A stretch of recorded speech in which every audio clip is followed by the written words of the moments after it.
Lovely.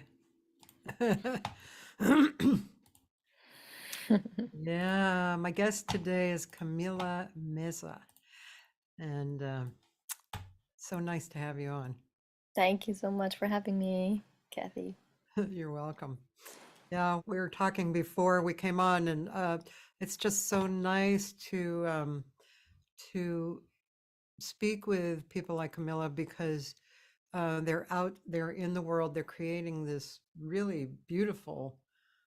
uh, beautiful art that's affecting a lot of people. I mean, you can't help but fall in love as soon as you hear what you're doing. It's really beautiful. Thank you. Thank you so much. I already have people on who are loving it. L.M. Booker, Great. she loves it already, and Mike Campbell. Do you know Mike Campbell? Mike Kimball, let me uh He's well, okay, he's been a friend of mine and an LA guy for years, but he's been a singer and a guitar player for years. He was head of the vocal department at Musicians Institute for many years. oh, Uh, amazing. yeah, Oh, and I'm just reading him. Yeah. yeah, and his daughters are extreme. His wife was a great singer. His daughters are really great singers. At least one of them is deep into studio stuff, and just lots of. The family is a really good family, so he has excellent taste. And he said he's a huge fan. He has all of your CDs. You're incredible. Aw, thank you, Mike. To cross paths. Yeah. I'm sure you'd love him if you did. Yeah. So wow, I don't know where to start. I noticed on your the bio that I copied over, it was really well put. There was this one particular paragraph that I kind of loved. The one it says Camila Meza belongs to a new generation of jazz musicians that are interested in creating new sounds and allowing diverse influences into their music. With love for this exploration, you felt right at home in New York, and you graduated from the New School, um, and you studied with, you know, Peter Bernstein, Vic Juris, Samuel, Steve Cardenas, Gil Goldstein, amongst others. But I just love how that first sentence just it's such an honest sentence, and really that is what's happening. It's a new generation of musicians that are pulling from different aspects of life, and just and it's okay. It doesn't seem to be like, oh, I shouldn't do that, or no Mhm. purists who are going, no, I can't do that. Do you ever Yeah. think about that stuff? Yeah, well, it kind of takes me back to sort of the process of getting to that kind of equation, because there is, I think, at the beginning, since also I come from I guess a generation that also is very involved academically. Like, a lot of us go to university, and a lot of us um, have that background. And when you go to university, you have to dissect and classify a lot to understand and learn, and it's part of the process.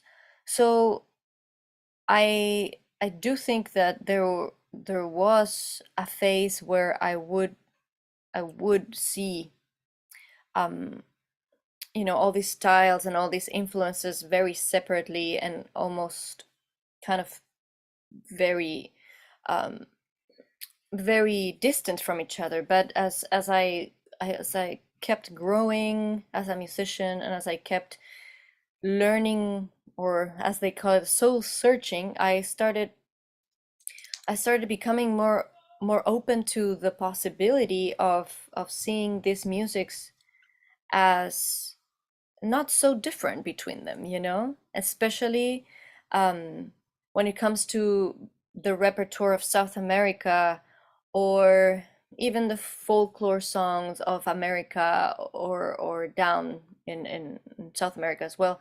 Like when I went into the harmonic structures and how they developed, I thought, wow, you know what? Some of these tunes could totally be a standard of the American songbook. Why cannot I approach it the same way, you know?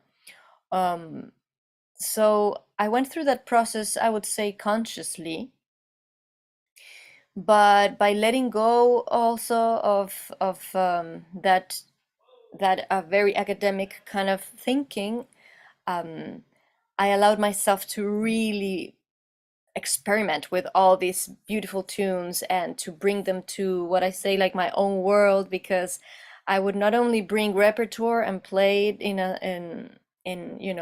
kind of like in a more improvised jazzy way, but I would also change its rhythmic structure, like do arrangements here and there, like work on the orchestration and really, really try to make these songs almost sound like they were mine, you know? Yeah. Um, and then thanks to all that process, I think I also I opened up that whole door to also write my own music, which is what I'm fully on right now. I'm writing and composing and really embracing that part of myself again, because I started actually writing music before I even started singing other people's music. So Yeah, yeah. Wow. Well, that all is actually pretty deep. And what and um I mean you know, let's see. People are always asking, students especially, but just in general, people are curious, I think, about finding your own voice, which is what you just explained. And that was, a very I don't mean serious like negative, heavy serious, but it was a very serious approach. It was, yeah, there were really, you went through school and you really saw the different parts. And then there was, you had the personal desire, attitude, emotion, whatever you want to call that. You had a personal push that made you curious, which I once read that actually art is curiosity, which I love. It's like, mm, yes, that is so I true, like it too. Mm. And so you had that curiosity and that spark opened that door, and then you continued on, and I mean that's heavy duty because a lot of people don't know how to get there, even if they've followed that same path, you know, and I was talking to Herman Mahari on Monday. Do you know him? Actually, I don't. He's a trumpet player. He lives in Paris. Yeah. And his parents were from, I forget the name of the country, but it's really an incredible spot in Africa. It's like it's on the water and it's surrounded by places like Sudan, and it's amazing. But anyway, and his music that he's been writing totally is like, oh, you really, even though he grew up in the States, you Yeah. hear the influence of African in there, and it's really Mm. quite beautiful. You know, it's a combination. It's beautiful. Yeah, that's awesome. Um, yeah, so I remember when I just moved to New York, early early 2000s. I was there. No, sorry, what am I saying? I moved there 2009, early second decade of 2000s. Um, I was coming from Chile with the idea of learning and learning. That was my whole point, learning and deepen my expression and my skills also as a jazz musician. I went to the new school, and and it's very interesting what happens. I would talk mostly with for foreign musicians coming into the States, because as a Chilean, I was basically um, during my last years there, I was playing a lot of like straight ahead jazz and starting to start in like bringing all these other songs, the South American songs and songs from my childhood that were from disparate kind of um, influences. But at the very beginning years in New York, I was playing almost mostly standards, and then it's interesting the process that happens, because it's almost like you go outside of your country, outside Yeah. of your culture, to see yourself back at the end, because Yeah. like being outside from Chile, I almost got to understand about my Chilenity or about my South Americanity way more by living it, Yes. because Yeah. when you're inside, It's normal. everything's normal, Yeah. yeah. Yeah. Yeah. And in Chile, obviously, like there's like folklorists that are, the real folklorists. In Chile, I'm the most jazzy person, right? But like obviously go to America and jazz it's folk. So like I can't pretend to be, like a folklorist in America, So that was a beautiful process, because also you start even valuing way more your own roots, when you're further away from them. Interesting. Yeah. Hmm. Very interesting. Yeah. I'm just kind of flashing on my own growth. And yeah, because I mean, I've traveled, but I've never lived outside. But I don't even know how that would happen for me. I mean, I do know some of my roots have folk and pop in it, Yeah, Woodstock kind of stuff, because that was the era I grew up with. Um, you know, Motown. I have little pieces of that come out, and yeah, but yeah, it's really I can totally understand what you're saying. Yeah, and it gives you an appreciation too of where you came from, right? absolutely, Yeah, absolutely. Yeah, I don't know if like by staying in Chile I would have developed the way I developed in America, yeah, yeah, yeah. so yeah. um, So okay, and I want to hear some more music. yeah, Camilla's only going to be with us for an hour today, so we definitely want to kind of fit a lot in. But um, so songwriter, excellent guitarist. By the way, I'm a big fan of guitar. Um, great. I've recorded with several amazing guitar players, and actually, Steve Cardenas was one of my guitar players when he lived here in LA. But Really? Oh, yeah, I yeah, love him. He I do taught me at the new too. school. Yeah. Yeah, I saw he was on your list, but he's a great player. But so great guitar playing. That's one of your things. Known for being a great composer. Your singing is beautiful. Um, and am I leaving something out? Is that the bundle that's happening for you? I I mean, would mother, say so. you're a mother Mother now, a of a new mom. 9-month-year-old. We were just talking about how she and her partner and the baby are on the road together. Yeah, for a whole month. It's- Such crazy adventure, but it's fun. Yeah. Let's see. Oh, there's a friend of mine from um, Alexia. I always say Greece, and I know it's not Greece, and it's not Turkey, and it's Cyprus. She's from Cyprus. Alexia Vasiliou. I don't know if you Mm. know her. She's a really fantastic singer and activist, and she's wonderful. She lives over there.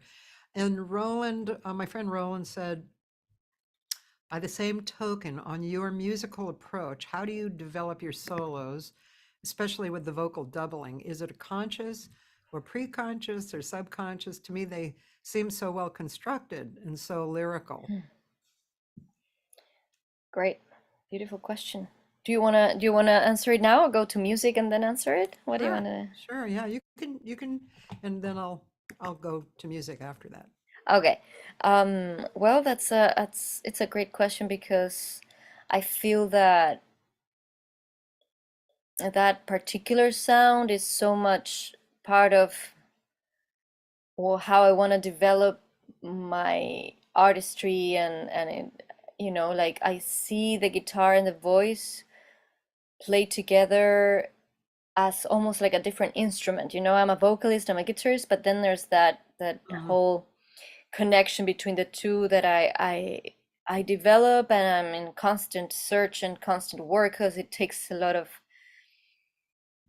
of practice to for it to sound good and tight, and for it to be one.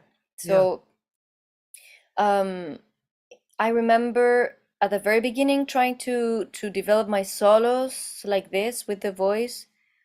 The guitar would be, it has, I think in general the guitar can have this issue where, because of the nature of the instrument, it's so visual, it can become a little automatic, if you know what I mean. Like it can, your lines and your licks, as they call them, right? Like they could kind of jump out without you putting so much intention or so much like your ear.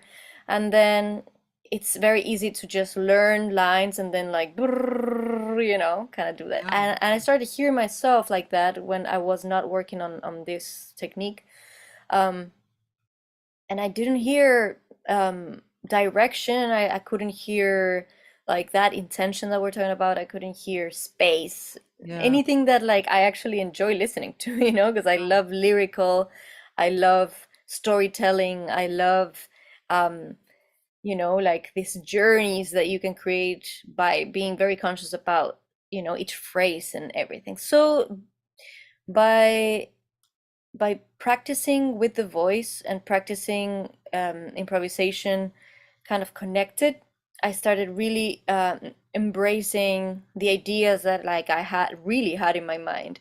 So that was a conscious, since like he mentions Right. conscious, right? Yeah, so that Yes. was a very conscious effort to really try to bring my ideas from my inner ear into my hands, and um, to connect the natural movements that basically my ear would tell me. And with the voice, that's our privilege, right? Like we cannot, I mean, unless you're a little flat or whatever, but like you cannot like not play what you're hearing, because your instrument is absolutely connected Yeah. with your ear, right? So that would be my practice. It is still like try to sing a line, then transcribe it myself, then sing together, and then sometimes I even see myself departing from what I'm singing, and then I that's where I check, and I sort of like work on, no, that's automatic. Like my line should go this direction. And so it is conscious work. Um and I started really like liking way more the way that I would improvise, putting connecting both Yeah. and putting that sound to it creates way more depth when I'm able to like sing and play at the same time. Yeah. It's more fun. I like I it. totally understand what you're talking about too, because, well, first of all, I've given a lot of lessons to guitar players, vocal lessons, Great. Yeah, because that's awesome. because of exactly that. Yeah. I mean, how many times have I heard, or you have heard, um, you know, a, an older musician say, if you can sing your line, it's much better practice. And that's, Right. you're kind of basically describing what that's about, right? Yeah. Uh, Yeah, and definitely. yeah, I think that's why I also love some of the Brazilian things that are happening now. Like a friend of mine who lives here, Roberto Montero, he just had a gig last week with a band, and that's what he does. He sings and plays, and he it's just there's something so I don't know, natural and connecting and emotional about even just listening to it, you know. It's a beautiful, beautiful way to express. So, Yeah, I agree. I agree definitely. well, let's hear, how about if we hear one of your compositions? Yeah. Um, that'd be great. So here you are. Can you direct me? Should I? Yeah. Let's see. Well, that Camila Meza and the Nectar Orchestra at Just Night in America. The first song is actually an original song, so we can Okay. peek into that concert. I don't think Jazz Night in America will take me down. So let's listen. Okay.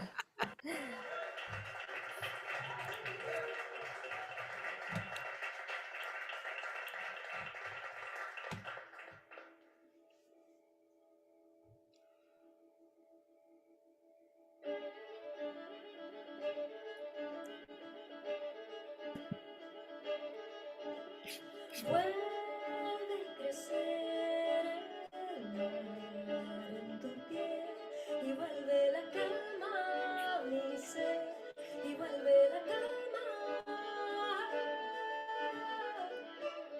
Vuelve a crecer la luz y vuelve la calma a mi ser y vuelve la calma.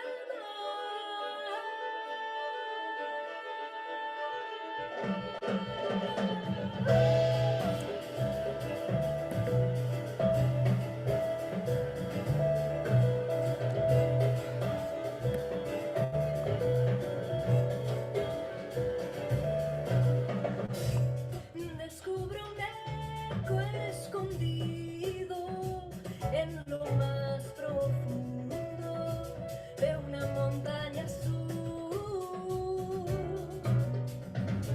Mi sombra es la luz perfecta de los secretos del mundo en un trozo de sur.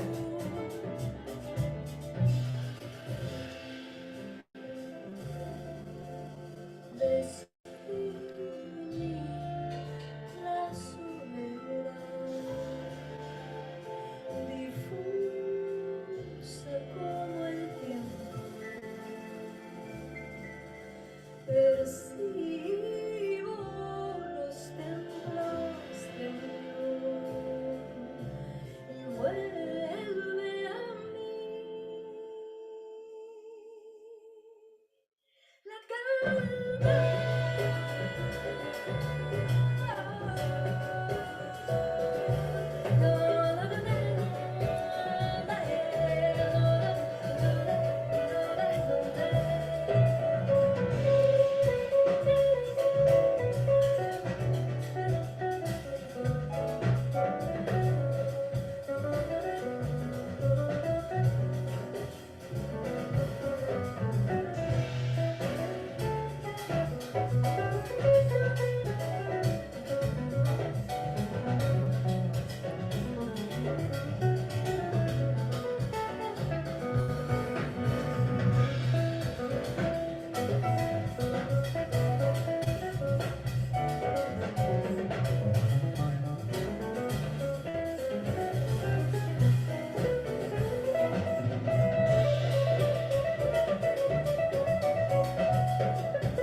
el mar en tu piel y vuelve la calma a tu ser y vuelve la calma. Vuelve a crecer la luz y vuelve la calma a tu ser y vuelve la calma.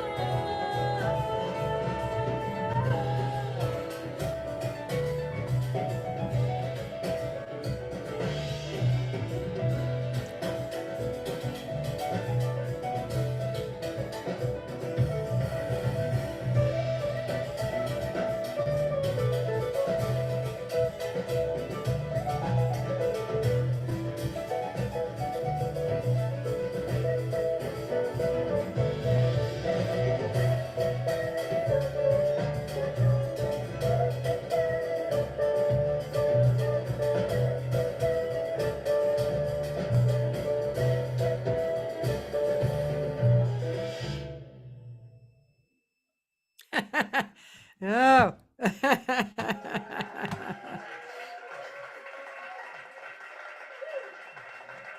Thank you, muchas gracias.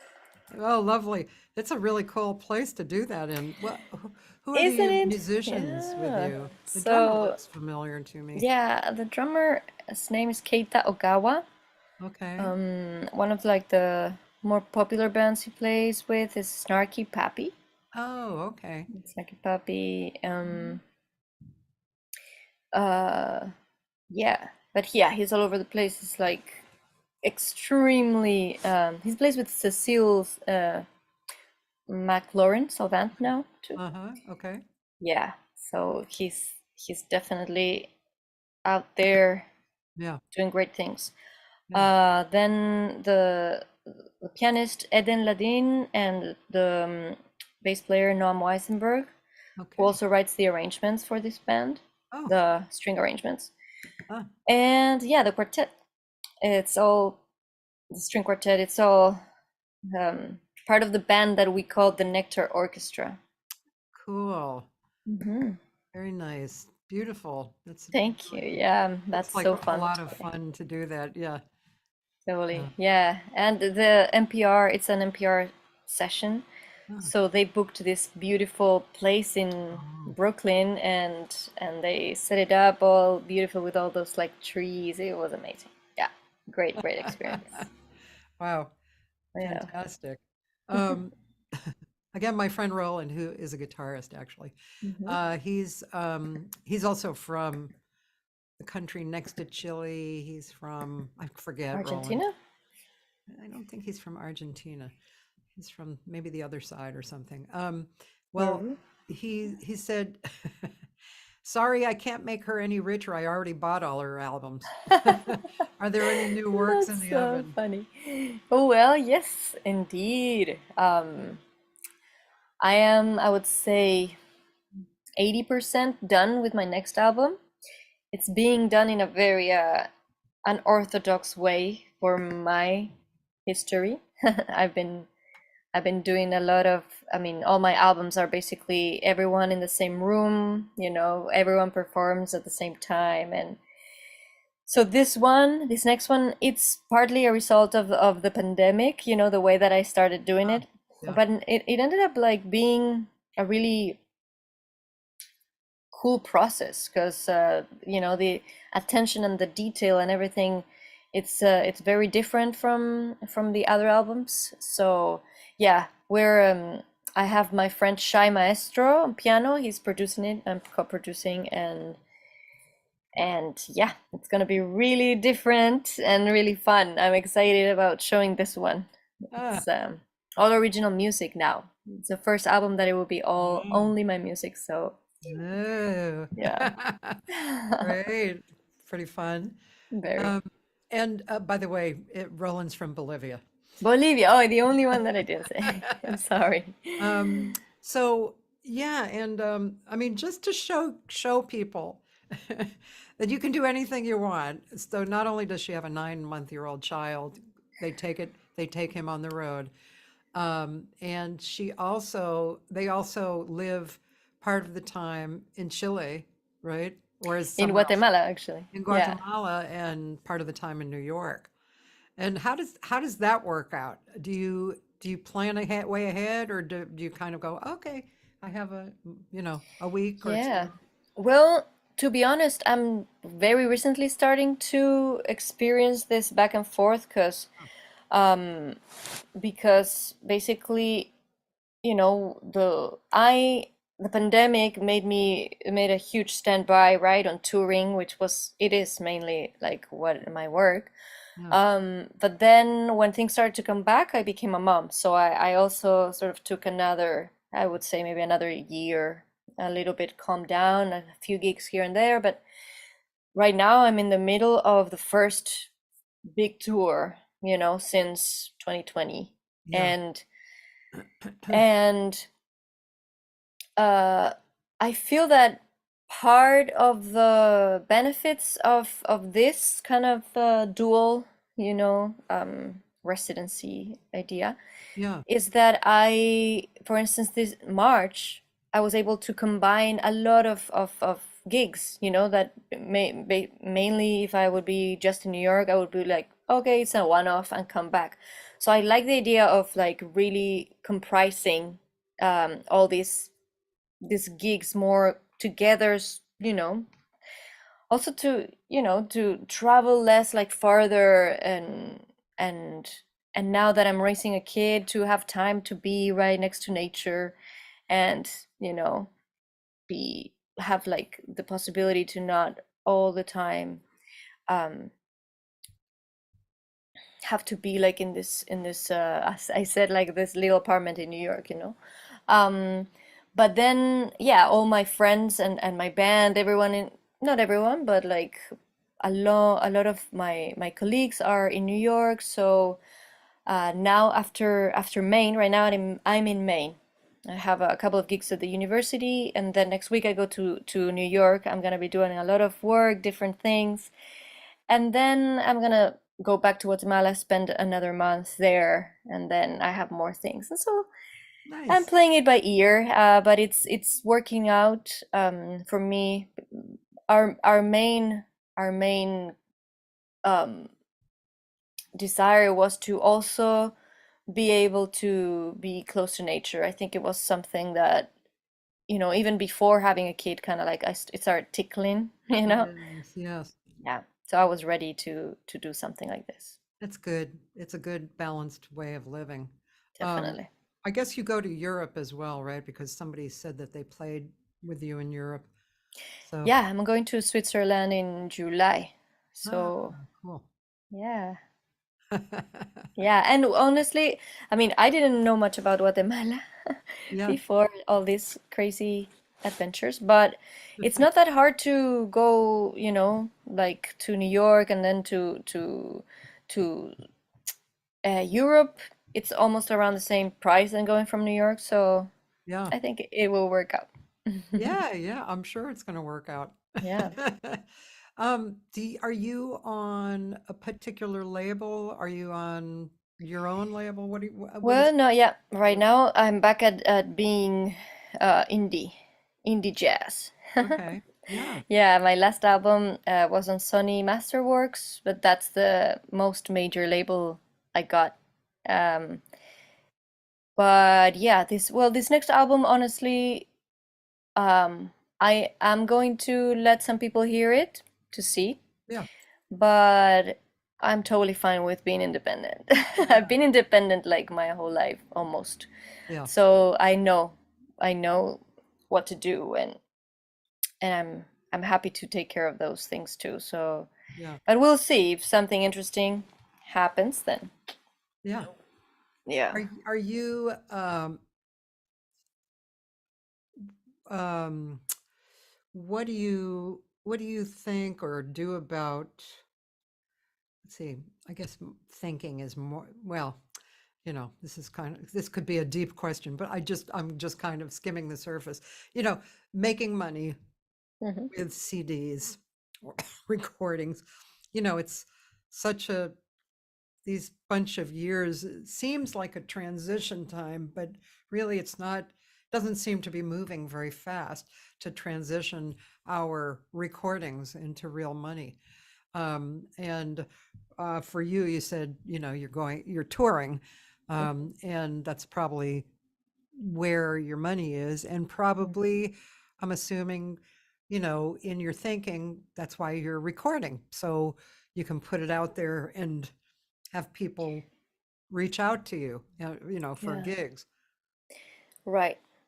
So, yeah. So what would be the question? Yeah, Like, what would be the question? Um, no, I could just add to what you're saying, but like oh, I'm not okay. sure. Yeah, I guess, I mean, it's, I'm just gonna comment on the state of the art, kind of, Yes.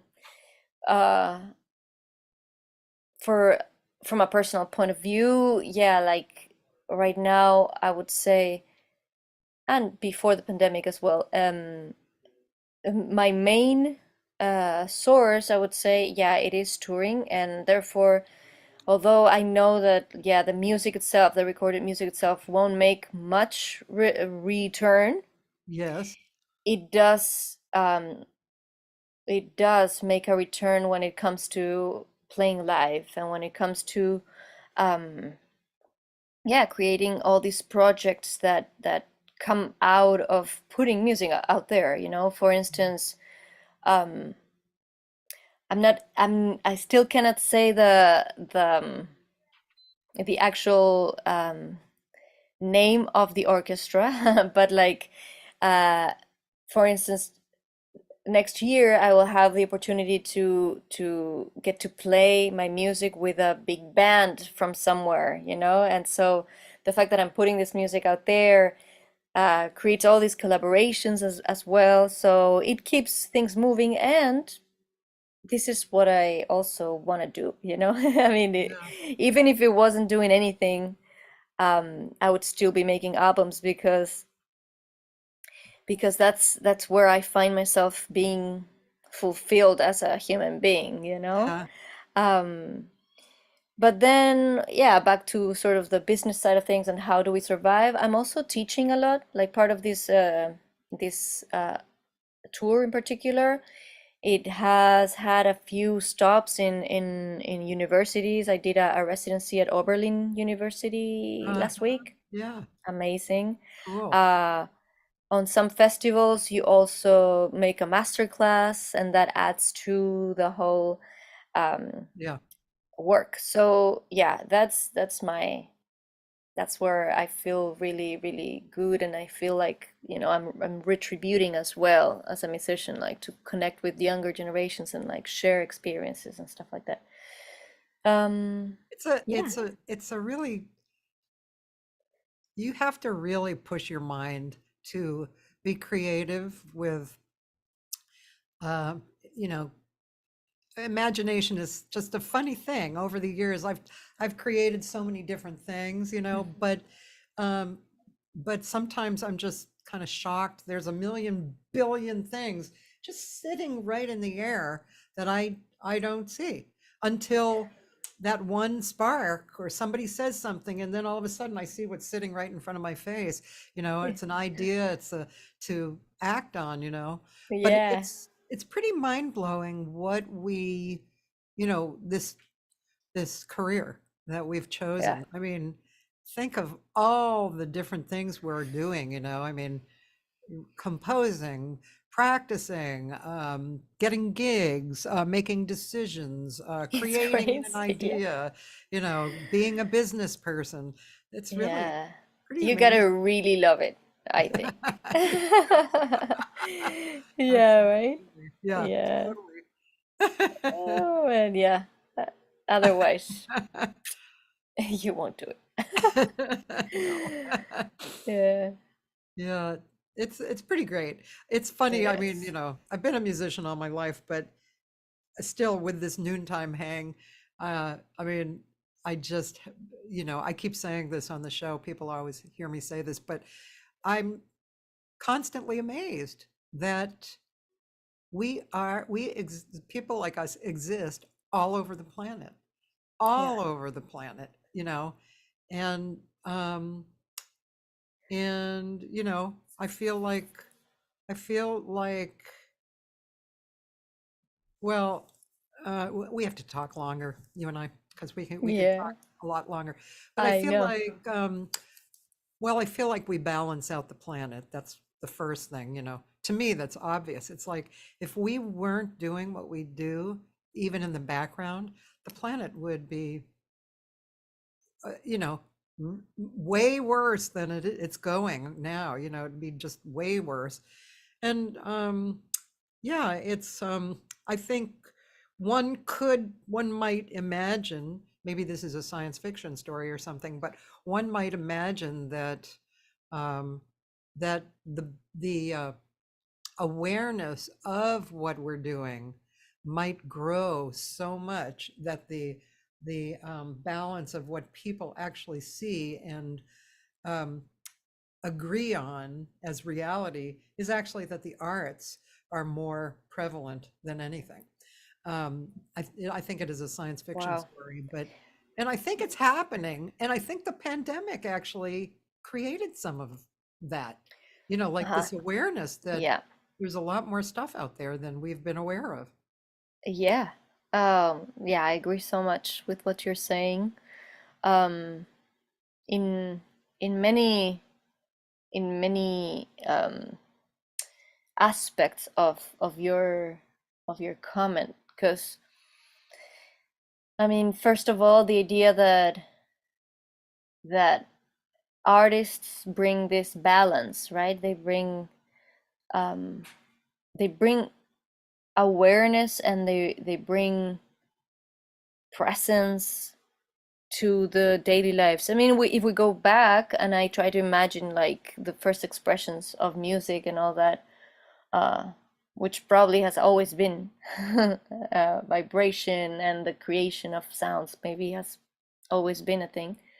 Um, but the idea of music also used for healing, you know, Yeah, like when we think of our ancestors, right? And and and when we think about in this particular time that we are going still through, but like what you're saying about the pandemic, I mean, I think that probably with all the changes and all the drastic um movements of people's lives, movement meaning in a metaphysical way, not like because yeah, nobody could move, right? But like I feel like so many people turned to music to be able to cope with a lot of the things that were happening, you know. yeah, And that is obviously like a direct mirror of how important it is, you know, what like all of us have a mission to do during this lifetime. And and maybe like a moment of awareness for our society to like realize that yeah, like because music is always left for the end, music is always cut from programs when there's no money, music is always, you know, like. yeah, And so I hope like something changed in that particular part of our system, you know. yeah. Yeah. I, I always say, on another planet, we would be the leaders. We would Uh-huh. be, or we would be who the leaders look to judge what was going on in society, so that they could make programs and changes. But that really is another science fiction story. Well, I hope it's in some way it happens. Yeah, it's kind of reminds me of that movie, Everything Everywhere All at Once. Have you seen that? Mm-mm. It's won whatever award it won. It's a really interesting movie. It's really interesting. It's quirky, but there's some really great stories within it. It's just great, and it's a little Should I bit like, watch it? you should watch it. Yeah, I'm gonna write it down.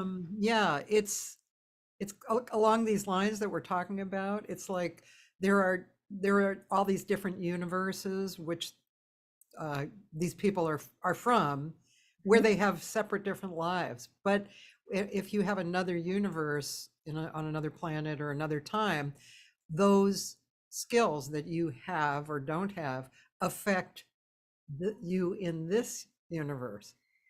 Oh, wow. So that's kind of what we're talking about a little bit. It's Right. it's these you know imagined planets, or or are they imagined? I don't know. Maybe that does exist. Yeah, parallel. um, let's before you leave here, let's listen to maybe one more song. Let's see. Um, what about any of these Paste Studio ones, Oh, or sure. Yeah, you can put Para Volar. Do you see that one? yeah, Yeah, that's one of my favorite songs. Like one of your that favorite I've written. songs? Yeah, that I've written. Like I always bring it back somehow. Oh, cool. Okay, here we go. And this pianist is who? That's Shy Maestro, if I'm not Okay, mistaken. Yeah, Shy Maestro on the piano. Sorry, I okay, wasn't looking at the yeah. at the.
Vine a dibujarte flores en tu piel y vi cómo nace el río.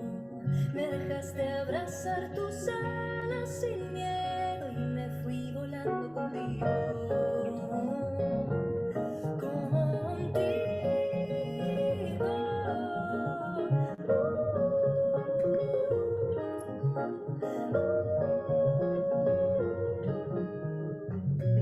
Un nudo se deshace cada vez que vuelvo a imaginar ese instante. Tu sombra se hace pequeña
soñar,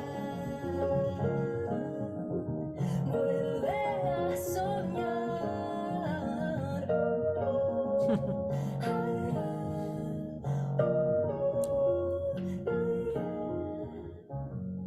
Oh, beautiful. Mm. Um, I'm just curious on your writing. Do you do you find yourself writing in a certain uh, lyrical content, like more, I don't know, about love or Mm. about, stories of people doing things? Yeah. Um, I think one of my recurrent themes is it's more of like a concept of like writing about writing words and stories that would make me feel um, that would make me feel good to say it and tell them over and over again. You know, Yeah. I once heard uh wow, I spaced out. Anyway, I heard this beautiful phrase that like songs are like prayers because eventually you invoke these images and you like over and over again every night, right? Yeah. So you might as well think about something that you Want that you to, yeah, right? yeah. So a lot of this, you know, particularly in one specific time of my life. Now I'm writing differently, um, but a lot of it, it's almost like it could come from uh, a place of need of transformation, something that it's not resolved. But during the process of lyric writing, I almost like write the solution of it so that like every time I sing it, I transform that feeling. So a lot of like, you know, invocations of freedom and like the feeling of freedom, the feeling of openness, the feeling of love for sure, of acceptance, of justice. I mean, all great things. Interesting that like the the album that's I want to put out, it's I actually was invoking, and I'm gonna say that because it actually ended up happening. Like there was a lot of like motherhood lines, but I was imagining them at in a more metaphorical way, you Yeah. know, like the archetype of motherhood, the archetype of containing yourself, of nurturing, of all these things that I felt like we needed as Mm. like as a whole. And then, you know, you see, careful what Yeah. you wish for. Yes.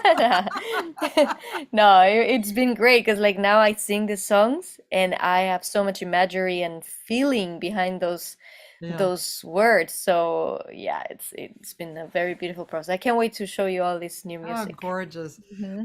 And by the way, on a funny side note, your face, sometimes your smile, Yeah. is exactly like one of my closest mentor cousins that I've had in my life. And I'm like, wow, Really? maybe she's related to me somehow, 6 Are you degrees of serious? separation. Yeah. Really Well, interesting. it could be because I actually have part of my family went from Germany to the United States. Well, Oh, you're in LA, but like they went to New York, and it's the Bernstein family. So oh, like there is you never some know. American We're back descent in in the there. European line or. Yeah, yeah. Well, anyway, it's been so very nice. Are you coming to LA at Yeah. all? It's not in the books yet, but I can't wait Okay. because I've been on the West Coast and on LA a few times and I love the vibe there, so I can't wait to come back. Oh, good. I'm gonna keep you posted for sure if I come back. Absolutely. And Yeah? I'll do what I can to engage people to come or Yay. whatever to help Awesome. you set up whatever. Yeah, sounds awesome. Well, Yeah, thank you so much, Kathy, for such a having me. pleasure. Such a pleasure. Have a really beautiful day. And Thank you. um, I'll think of your family and hold it in a beautiful light. And thank you Thank you so so much. much. It's Thank been you. It's great a meeting you. pleasure. Hope to meet you Thank in you. person very soon. Okay, and I'm All going to right. let you go so I can just blab a little about who's coming Yeah. on the the show? Sure. All Okay. right. Have a good Goodbye, one. sweetheart. Thanks, everyone. Bye-bye. Bye. Camila Meza, my beautiful guest. Wow, what a intelligent, heartfelt, beautiful artist, huh? Wow. um, I realize I haven't been kind of putting out who's coming, like a Facebook event because I've had my knee operated on and I'm just whatever I'm doing, kind of out of it or whatever. Not my usual self, but tomorrow, well, the rest of the week I have archives. Billy Childs is on tomorrow. The next day is Sina E, singer, and Saturday is Jovino Santos, who's an incredible Brazilian musician. And Sunday, Wayne Brassel, who used to live here. He's a really great guitar player who lives in uh, Norway, and which someday soon in the next few years, I want to go over there and play with him. Then next week, I have in my own crazy style, I have scheduled 3 gigs and a recording for myself. So I'm only doing one live on Monday, and that is with Susan Krebs, who's a Los Angeles actress and singer. And so she'll be on Monday. And then we'll continue on archives for a while. And hopefully I will be alive after these gigs and the recording for the following week, which I'm going to slide into live gigs after that. I mean, live noontime hangs. Anyway, it's been fun. It's been great. I just think the world of her. Maybe I should play one more song. Roland, you said Camino Cruzados. I think I'm gonna go look for that. And let's do that at the end here, okay? So here we go.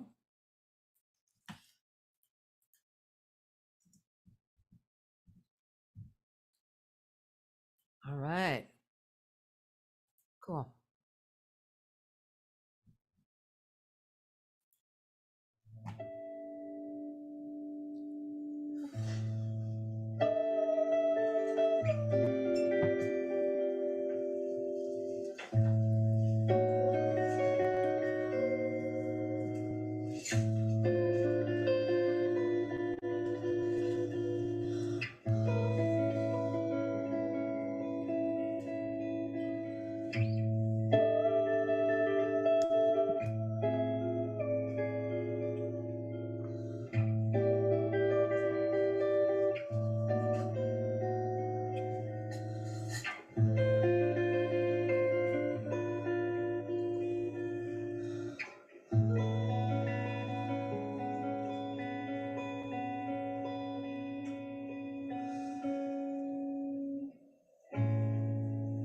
Quando um coração que está cansado de sofrer encontra um coração também cansado de sofrer. Tempo de silêncio que o amor pode de repente chegar quando existe alguém que tem saudade de alguém. Esse outro alguém entender.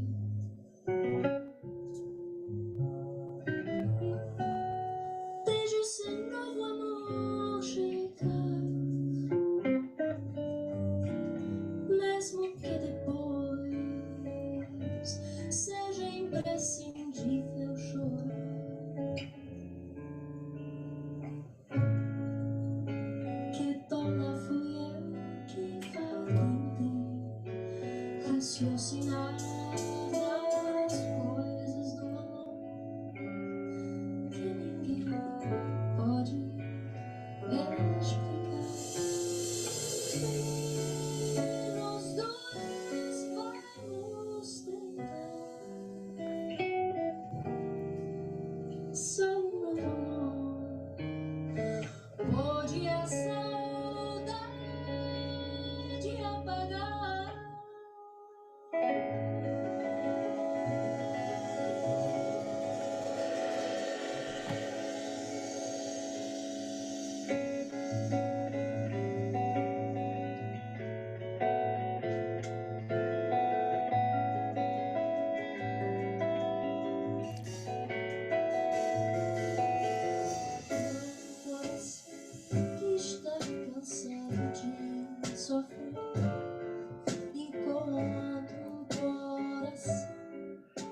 I'm going to end off on here and let you guys explore Camila on your own.